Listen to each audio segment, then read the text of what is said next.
Well, good evening and welcome to our 15th annual Máximo Awards.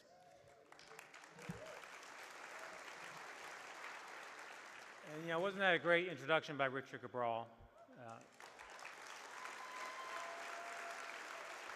He's truly an inspiration to us. He's an inspiration to the new folks joining our program, and we're proud to have him part of our family. So let's thank Richard one more time.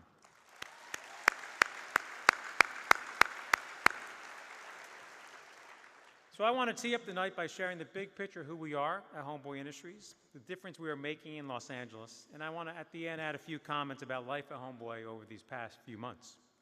As many of you know, our mission is to help the most marginalized by our society, gang members who have been incarcerated, and we help them transform their lives to become contributing members of our society.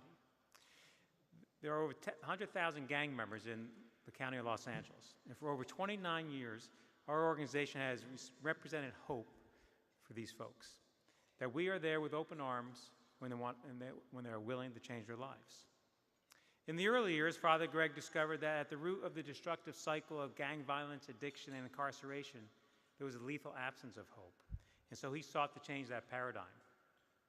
He began Homeboy Industries as an alternative, an antidote of sorts for these gang members. First through employment placement, then through jobs, then through tattoo removal, and so on. All these services offered for free, all in the effort to break the barriers that those have who have come out of prison. Every service was created in response to a demonstrated need by men and women wanting to get their way out of gang life. Substance abuse support, domestic violence prevention, parenting, and many more services, all on behalf of Homeboy, for the Homeboys. Each was geared to help change the cycle of destruction to the cycle of life. All this occurs in a non-judgmental, loving community that is soaked with rich spirituality. Now, we have had impact. First off, we have helped to change the metaphors around gangs and how the society deals with the issues of intervention, prevention, and reentry, locally and globally. Here are some of the statistics from 2016. More than 7,000 clients from all over the county came through our doors for reentry services. Additionally, 350 clients gained employment under our roof in what we call our 18-month program. Of our full program clients, over 200 families were reunited. This is parents reuniting and strengthening their relationship with their children. That's right.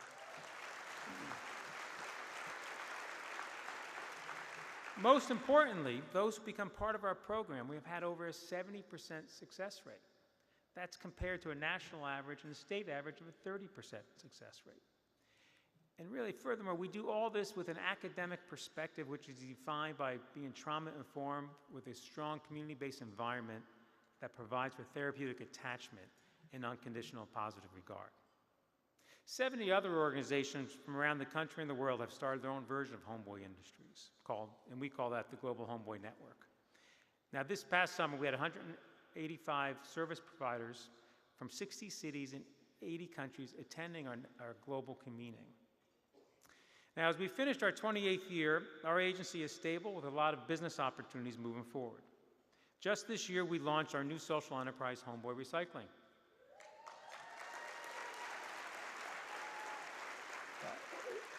In this business, we specialize in electronic waste recycling. This opportunity came about through a very innovative private sector funding approach. Also this month, through a generous donation by Charles and Janice Levine, we have taken over the city's premier gluten-free bakery, and we'll be rebranding under the Homeboy logo quite soon. Now, while these business opportunities seem plentiful, it's donor support that has suffered over the last several months. However, we have completed our 4th year in a row of fiscal year in the black, and while it at times has been too close to comfort, we never wavered on our commitment to help as many people as we can. And to make that happen, I want to acknowledge several groups of people in this room. We have a diverse community of helpers. First off, we have over 200 volunteers, doctors, therapists, educators, lawyers, drivers, tutors, business consultants, all these people who come and donate thousands of hours of time each year to enable Homeboy to deliver its mission. Additionally, there are 7,000 individual donors, some quite small and a few hundred, mostly in this room, who give great sums of money. Just an incredible amount of charitable giving comes to Homeboy Industries. Foundation supporters are so important for us to invest in new and innovative programming to help our people. We have many community partners who provide some of the services that we don't provide for our trainees. And lastly, our employer partners who hire our folks after they come out of our program. Additionally, there are elected officials who understand the value of Homeboy Industries and what we mean for the County of Los Angeles and the City of Los Angeles. And lastly, our board members and advisors who for many years have given us great guidance and wisdom to move this organization forward. Tonight, like last year, we're going to do a different type of call to pledge. We're going to make the goal is to go fast. We ask that throughout the night as you hear these stories, look at the pledge cards on your table. You'll get ready, and when we come up, we'll play the music, and folks will collect the pledges. To help that along, I want to announce that we have a great support from the Johnny Carson Foundation tonight. They've offered up $200,000 to match for the first $200,000 we get, and that's the type of support we definitely need. So we look to make it the fastest call to pledge ever. All right. I look forward to these speeches so that from my eyes, my eyes can be your eyes, and I can talk a little about Homeboy Industries and what it means to be there and what I see. As always, tonight we are here to shine a light on what resilience, healing, and kinship look like. Powerfully of late, these transformations have been happening with an interesting backdrop of the mood outside of Homeboy Industry, the mood around our country. Nationally, wherever you stand, there is a sense of uneasiness and of knowing what the future will bring. These uneasy times are full of tension, anxiety, labels, and polarizing positions. And I have found it interesting and instructive to observe our population during these times over the last several months. And here's what I've seen. Our folks are more concerned than ever about this atmosphere of how people view them given their past.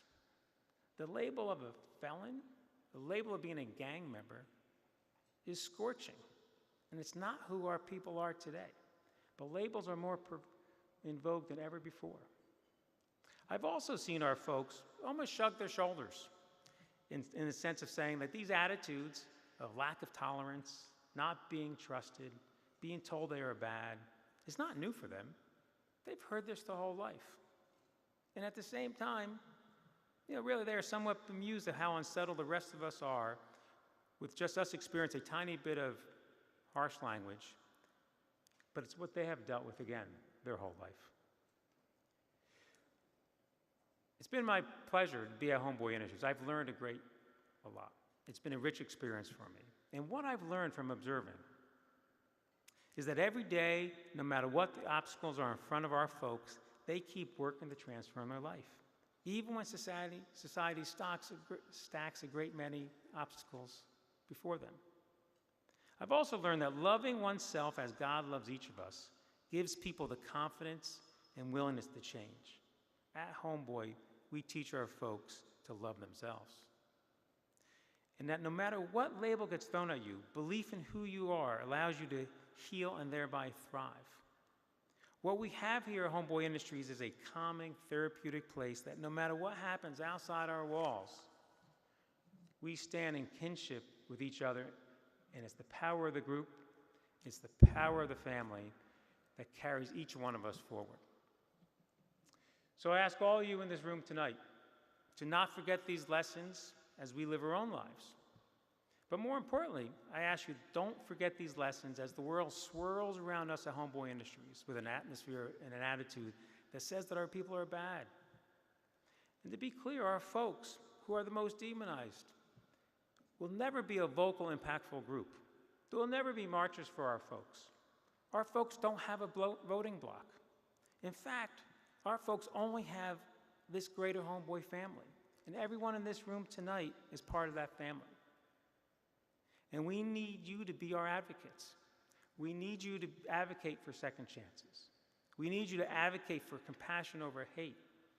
We ask that you advocate for kinship over gangs, advocate for love over labels, and advocate for Homeboy. Thank you, and enjoy the evening.